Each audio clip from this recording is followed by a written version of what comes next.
4 American service members died when the U.S. military aircraft crashed in Norway on Friday night while taking part in a NATO exercise, Norwegian authorities said.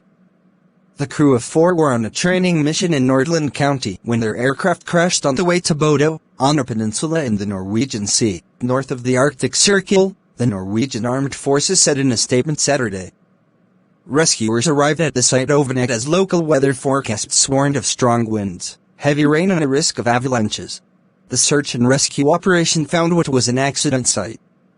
It has now sadly been confirmed that the crew on board the American aircraft died in the accident, said General Eirik Kristoffersen, head of the Norwegian Armed Forces. Around 30,000 troops from at least 27 NATO countries have gathered to train in cold weather of Norway. The military alliance has maintained that the drills, which started this month and will last until April, are not a response to the Russian invasion of Ukraine. On Friday, Norway announced that it plans to boost defense spending to back forces near its border with Russia. The U.S. 2nd Marine Expeditionary Force said in an email that Norwegian authorities led rescue efforts and that the crash was under investigation. It did not confirm the deaths, but said 4 Marines went missing after an aviation incident with an MV-22B Osprey, a military aircraft capable of vertical takeoffs and landings that is primarily used to transport troops and equipment in support of amphibious assaults. As a matter of policy, identities of Servicem members are not released until 24 hours after all next of kin notifications have been completed, the force added in its statement. Our deepest sympathies go to the soldiers' families, relatives and fellow soldiers in their unit, Norwegian Prime Minister Jonas Gahr Støre wrote online Saturday morning. The city is destroyed, Russians push deeper into Mariupol.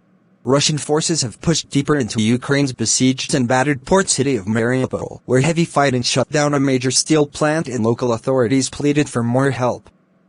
The fall of Mariupol, the scene of some of the war's worst suffering, would mark a crucial battlefield advance for the Russians, who are largely bogged down outside key cities more than 3 weeks into the biggest land invasion in Europe since World War II.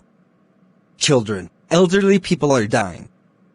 The city is destroyed and it is wiped off the face of the earth, Mariupol police officer Mikhail Vershanin said on Saturday from a rubble-strewn street in a video addressed to Western leaders. Russian forces have already cut the city off from the Sea of Azov, and its fall would link Crimea, which Russia annexed in 2014, to territories controlled by Moscow-backed separatists in the east.